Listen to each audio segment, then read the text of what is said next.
नमस्कार, DD news पर आप देख रहे हैं खास बुलेटिन खबर पर नजर। मैं हूं लाल चंद्र सिंह। अगले आधे घंटे में हम दिखाएंगे आपको दिन भर की कुछ ऐसी बड़ी खबरें जिन पर हमारे संवाददाताओं की रही है खास नज़र। शुरुआत कर लेते हैं और सबसे पहले बात कर लेते हैं विश्व डेयरी सम्मेलन का, जो कि नोएडा में, ग्रेटर नोएडा में चल रहा है। प्रधानमंत्री नरेंद्र मोदी ने ग्रेटर नोएडा स्थित India expo centre and mart में इस साल के अंतर्राष्ट्रीय डेयरी संघ विश्व डेयरी सम्मेलन का उद्घाटन किया। 4 दिनों तक चलने वाला IDF WDS 2022 सम्मेलन 12 से लेकर 15 सितंबर तक आयोजित किया जा रहा है। इसमें दुनिया के और भारतीय डेयरी हितधारक हिस्सा ले रहे हैं, जिसमें उद्योग जगत के लीडर, विशेषज्ञ, किसान और नीति निर्माता शामिल हैं। ये सम्मेलन पोषण और आजीविका के लिए डेयरी विषय पर केंद्रित है। इस तरह का पिछला सम्मेलन भारत में लगभग आधी सदी पहले 1974 में आयोजित किया गया था। प्रधानमंत्री नरेंद्र मोदी ने कहा कि आज भारत में डेयरी सहकारिता का एक ऐसा विशाल नेटवर्क है जिसकी मिसाल पूरी दुनिया में मिलना मुश्किल है।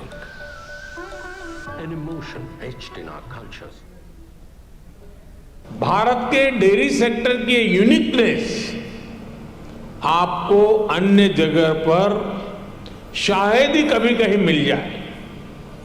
आज वर्ल्ड डेयरी समिट में इसका जिक्र मैं इसलिए भी कर रहा हूं क्योंकि विश्व के अनेक गरीब देशों के किसानों के लिए ये एक बेहतरीन बिजनेस मॉडल बन सकता है। आज भारत में डेयरी कोऑपरेटिव का एक ऐसा विशाल नेटवर्क है जिसकी मिसाल पूरी दुनिया में मिलना मुश्किल है। ये डेयरी कोऑपरेटिव्स देश के 2 लाख से ज्यादा गांवों में करीब करीब 2 करोड़ किसानों से दिन में 2 बार दूध जमा करती हैं और उसे ग्राहकों तक पहुंचाती है। और इसके साथ ही पीएम मोदी ने कहा कि भारत के डेयरी सेक्टर में महिला सशक्तिकरण की और महिला शक्ति की भागीदारी उल्लेखनीय है। उन्होंने कहा कि भारत के डेयरी सेक्टर की असली कर्णधार तो महिलाएं हैं।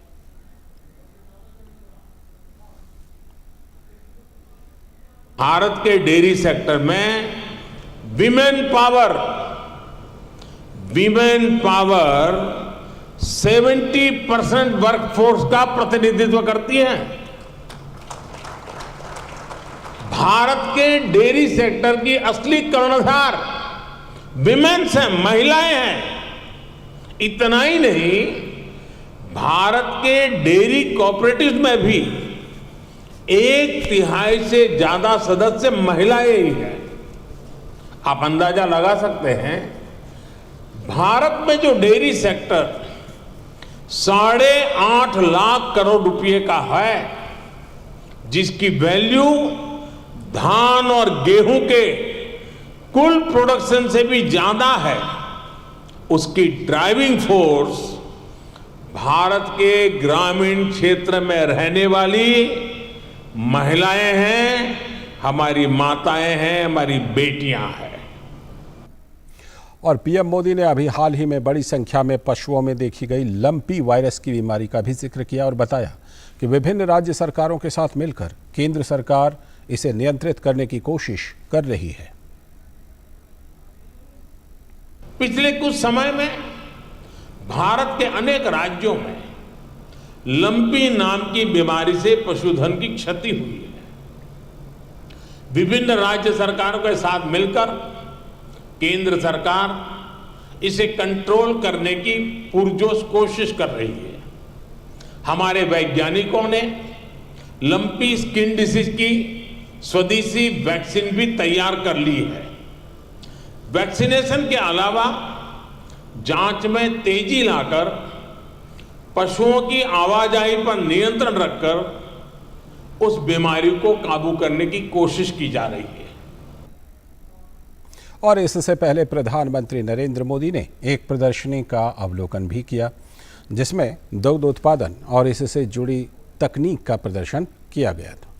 पीएम मोदी ने विशेषज्ञों से दुग्ध उत्पादन के क्षेत्र में हो रहे नवोन्मेष के बारे में भी जानकारी ली तो प्रधानमंत्री नरेंद्र मोदी जब विश्व डेयरी दिवस के मौके पर पहुंचे थे विश्व डेयरी सम्मेलन में, तो वहां पर उन्होंने ये ख़ास तौर पर अवलोकन किया, उन चीज़ों को समझा कि जो दुग्ध उत्पादन है उसमें कौन कौन सी तकनीकों का प्रयोग किया जाता है। और केंद्रीय मत्स्य पालन, पशुपालन और डेयरी मंत्री पुरुषोत्तम रुपाला ने कहा कि ये सम्मेलन करीब 50 साल बाद हो रहा है और 1974 में जब ये सम्मेलन हुआ था तब हमारा दूध का उत्पादन 23 मिलियन टन था और आज जब हम इस सम्मेलन को कर रहे हैं तो 220 मिलियन टन, यानी कि 10 गुना दूध के उत्पादन में वृद्धि हुई है। एक करीबन 50 साल के बाद जब समिट हो रहा है और जब 1974 में ये समिट यहाँ हुआ था तब हमारा दूध का प्रोडक्शन 23 मिलियन था और आज जब हम इस समिट को कर रहे हैं तो 220 मिलियन टन यानी कि 10 गुना दूध की वृद्धि। और आपका जो स्लोगन। और पुरुषोत्तम रुपाला ने देश में प्रधानमंत्री के नेतृत्व में डेयरी सेक्टर में हुई तरक्की का जिक्र करते हुए कहा कि गोबर धन योजना की शुरुआत हुई है। डेयरी की जब भी चर्चा होती है तो उसमें दूध ही आता है, दूध और दूध के रिलेटेड और चीज, माखन, घी वगैरह की बात होती है। अब आपके नेतृत्व में और आपके विजनरी मार्गदर्शन में गोबर में से भी प्रोडक्टिविटी करके, गोबर को भी क्रय करके उसका भी आमदनी किसानों को कैसे मिले, इनके लिए गोबरधन योजना भारत में पहली बार आपके नेतृत्व में चल पड़ी है। और अंतर्राष्ट्रीय डेयरी संघ विश्व डेयरी सम्मेलन 2022 सम्मेलन में दुग्ध उत्पादन से जुड़े उद्योग जगत की हस्तियां भी हिस्सा ले रही हैं। उन्होंने अपने अनुभवों को साझा करते हुए विश्व में इस क्षेत्र में बढ़ रही भारत की प्रतिष्ठा का जिक्र किया। उन्होंने डेयरी क्षेत्र में हो रहे विकास के लिए सरकार के प्रयासों की सराहना की।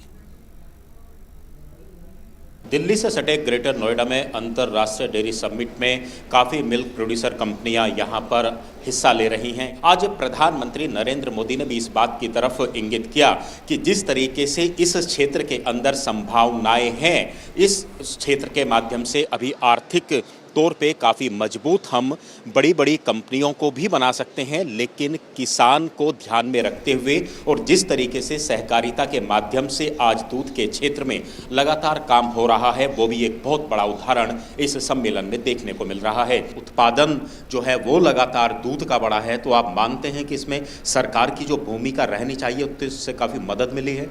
आज जरूर सरकार का विशेष फोकस, खास करके हमारे प्रधानमंत्री जी का 3 साल पहले, 2 साल पहले उन्होंने जो एक डबल द मिल्क प्रोडक्शन ये विजन लेके चले हैं, उसमें हमारी ग्रोथ अगर देखा गया तो ओवरऑल इंडिया में 44% है, पर कुछ राज्यों में जैसे गुजरात हुआ, महाराष्ट्र हुआ, कर्नाटका हुआ, तमिलनाडु, आंध्र प्रदेश, यहाँ पे ये जो ग्रोथ है वो डबल डिजिट की है। इन स्टेटों में है वो 10, 12, 14% तक ग्रोथ है। कोऑपरेटिव के माध्यम से इतना बड़ा आंदोलन आपने खड़ा किया, तो आप क्या मानते हैं कि गवर्नमेंट की जो स्कीम्स हैं उसका भी आपको फ़ायदा मिला और किस तरीके से आप लोगों ने मेहनत की कि आज आपका इतना बड़ा एक कंपनी बनी है? We are by the farmers, of the farmers, for the farmers.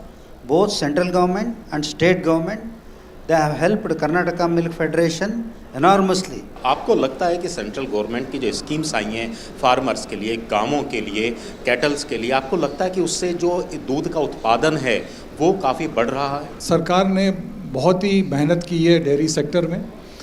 हमारी जो कोऑपरेटिव मूवमेंट है वो दुनिया में नंबर 1 है और इसके लिए बहुत ही सराहनीय काम किया गया है। कई लोगों ने किया है, कई पीढ़ियों ने किया है, जिसके ज़रिए हम आज इस मुकाम पे पहुँचे हैं। बड़ी खुशी की बात ये भी होती है कि डेयरी सेक्टर एक बहुत ही एक ऐसा सेक्टर है जहाँ की प्रोग्रेस काफ़ी अच्छा हुआ है। डेयरी सेक्टर में आज जितने भी उद्यमी हैं और वो जिस तरीके से लगातार प्रोग्रेस कर रहे हैं, उसके पीछे अगर किसी की मेहनत है तो वह किसानों की मेहनत है। और किसानों को मजबूत करने की जितनी भी योजनाएं केंद्र सरकार ने चलाई हैं, आज उसी का सबसे बड़ा उदाहरण देखने को मिल रहा है कि देश दूध और डेयरी सेक्टर में लगातार आत्मनिर्भर बन रहा है। Anuj Yadav, DD News, Greater Noida. और यह जो विश्व डेयरी सम्मेलन है, इस खबर पर हमारे संवाददाता ओपी यादव हमारे साथ जुड़ चुके हैं। ओपी, जिस तरह से कि प्रधानमंत्री ने इस सम्मेलन का उद्घाटन किया, गृह मंत्री अमित शाह भी वहां पर पहुंचने वाले हैं, उनका भी कार्यक्रम अब से थोड़ी ही देर में होने वाला है और करीब करीब 5 दशकों के बाद, 48 साल बाद ये सम्मेलन तब हो रहा है जब दूध के उत्पादन में हम 10 गुना बढ़ोतरी कर चुके हैं। क्या क्या फोकस है नई तकनीक पर इस विश्व दुग्ध सम्मेलन में?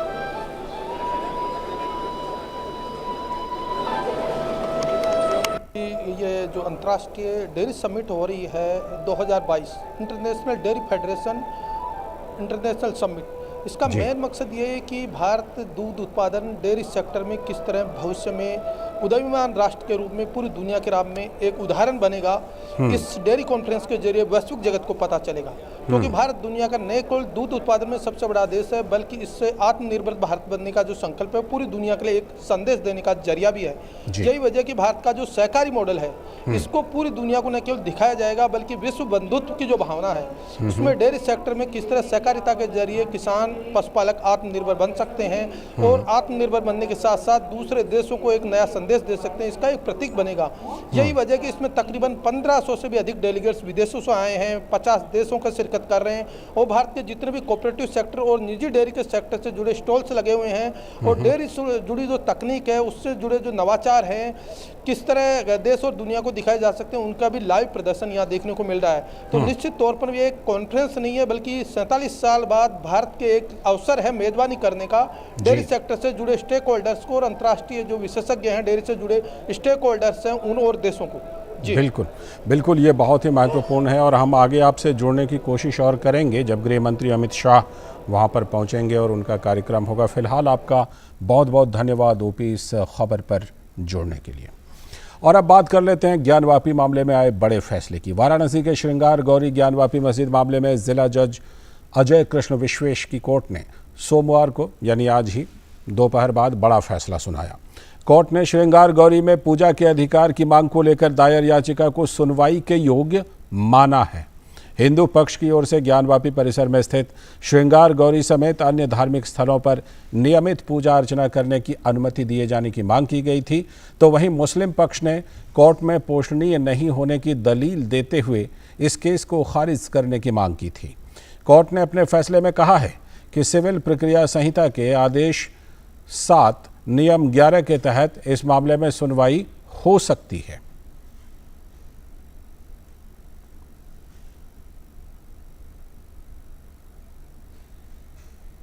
और कोर्ट के इस फैसले के साथ ही हिंदू पक्ष के लोगों में खुशी की लहर दौड़ गई और कोर्ट परिसर के बाहर ही हर हर महादेव के नारे लगाए गए।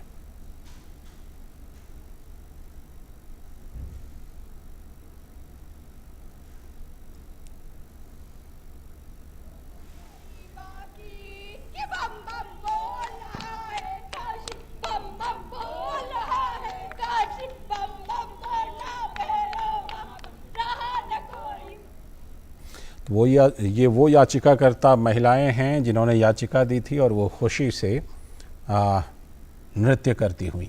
और वहीं हिंदू पक्ष के वकील विष्णु शंकर जैन ने कहा कि कोर्ट ने हमारी बहस को मान लिया है, मुस्लिम पक्ष के आवेदन को रद्द कर दिया है। कोर्ट ने कहा है कि याचिका सुनवाई के योग्य है। अब इस मामले की अगली सुनवाई 22 सितंबर को होगी। याचिकाकर्ता सोहन लाल आर्य ने कहा कि ये हिंदू समुदाय की जीत है। अगली सुनवाई 22 सितंबर को है। आज का दिन ज्ञानवापी मंदिर के लिए शिलान्यास का दिन है। हम लोगों से, सभी लोगों से शांति बनाए रखने की अपील करते हैं।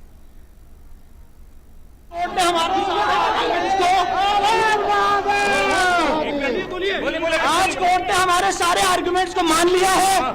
मुस्लिम पक्ष की एप्लीकेशन रिजेक्ट कर दी है। प्लेसेस ऑफ वर्शिप एक्ट की उनकी जो प्ली थी उसको खारिज कर दिया है। वक्फ एक्ट की प्ली को खारिज कर दिया है। कोर्ट ने कहा है कि सूट मेंटेनेबल है। अब इस मामले की अगली सुनवाई 22/9 को होगी और एविडेंस लीड की जाएगी। इश्यूज और याचिकाकर्ता इस मामले में जो सोहन लाल आर्य हैं, उन्होंने कहा कि यह हिंदू समुदाय की जीत है। अगली सुनवाई 22 सितंबर को है और आज का दिन ज्ञानवापी मंदिर के लिए शिलान्यास का दिन है। हम सभी लोगों से शांति बनाए रखने की अपील करते हैं। आगे यह कह कि 1991 तो यहाँ लागू नहीं होता, वक्फ बोर्ड लागू नहीं होता, लिहाजा मंदिर समर्थकों की विजय हुई। हम हर्षित हैं, हिंदू समाज हर्षित है, कि समाज सनातन धर्मी हर्षित है और पूरा उत्तर प्रदेश हर्षित है। आगे कार्बन डेटिंग की मांग होगी। मंदिर के जितने भी साक्ष्य हैं, जितने भी दीवार जिसमें से बाबा शिवलिंग, उनको दीवार तोड़ करके बिल्कुल साज ताकि नंदी और बाबा बात कर सके। वहीं याचिकाकर्ता मंजू व्यास ने कहा कि आज पूरा भारत खुश है। मेरे हिंदू भाई बहनों को जश्न मनाने के लिए दिए जलाने चाहिए। आज काशी वासियों की, आज पूरे सनातन धर्म की, आज हिंदुओं की बहुत बड़ी जीत है। हर हर महादेव, मान पूर्णा भैरो बाबा, रहा न कोई बाकी, कि बम बम बोल रहा है काशी, कि बम बम बोल रहा है काशी। हर हर महादेव। हमारे संवाददाता रामेंद्र सिंह, जिन्होंने दिन भर इस खबर पर नज़र रखी है, हमारे साथ खुद वाराणसी से जुड़ रहे हैं। रामेंद्र, जिस तरह से ये फैसला आया और उस फैसले के बाद हमने प्रतिक्रियाएं भी देखी और ख़ास तौर पर एक पक्ष की प्रतिक्रिया ज़्यादा देखी, दूसरे पक्ष की प्रक्रिया अभी तक हम नहीं देख पाए हैं। हम आपसे एक बार फिर से जानना चाहेंगे कि औपचारिक तौर पर दूसरे पक्ष ने इस मामले में कुछ कहा है क्या? वो आगे चल करके कोई और कानूनी लड़ाई इस मामले में ऊंचे की अदालत में यानी बड़ी अदालतों में लड़ने की बात कह रहे हैं?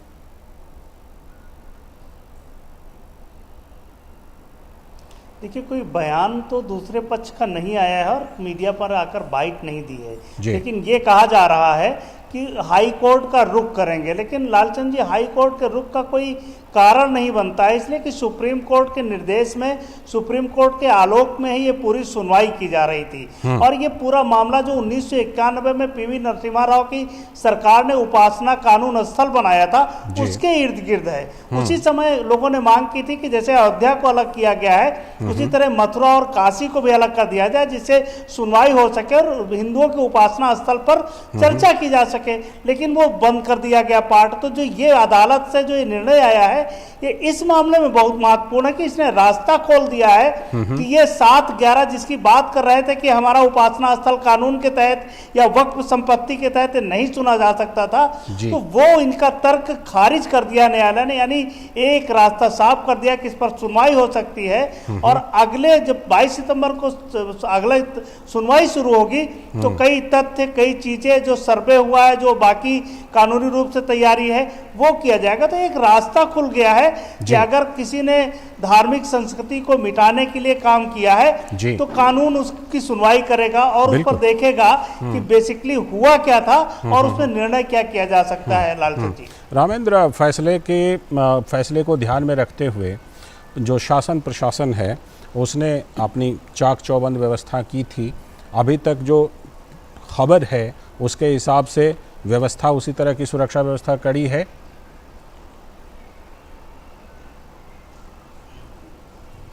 देखिए लालचंद जी, उत्तर प्रदेश में जिनका शासन, उनके बारे में आप जानते हो। भगवान रामलला का मंदिर का जब फैसला आया था तो कहीं चू नहीं हुआ है।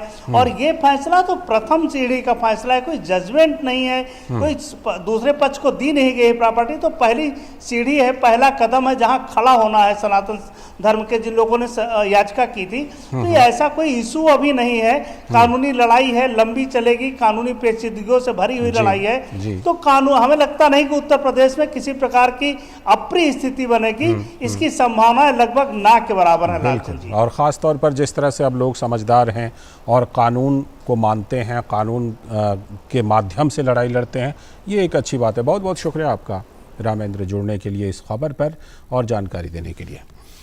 और अब हम बात कर लेते हैं दिल्ली की राजनीति की। भारतीय जनता पार्टी लगातार दिल्ली की केजरीवाल सरकार को घेर रही है। दिल्ली के स्कूलों में कमरे बनाने में बड़े घोटाले को लेकर भाजपा पहले ही लोकायुक्त से शिकायत कर चुकी है। वहीं सीबीसी की रिपोर्ट भी सामने आई है। इस मामले में दिल्ली भाजपा के नेताओं ने एंटी करप्शन ब्यूरो यानी ACB के दफ्तर जाकर सबूतों के रिकॉर्ड सौंपे। दिल्ली भाजपा के प्रवक्ता हरीश खुराना का कहना है कि दिल्ली में केजरीवाल सरकार ने स्कूलों में कमरों के निर्माण में बहुत बड़ा घोटाला किया है।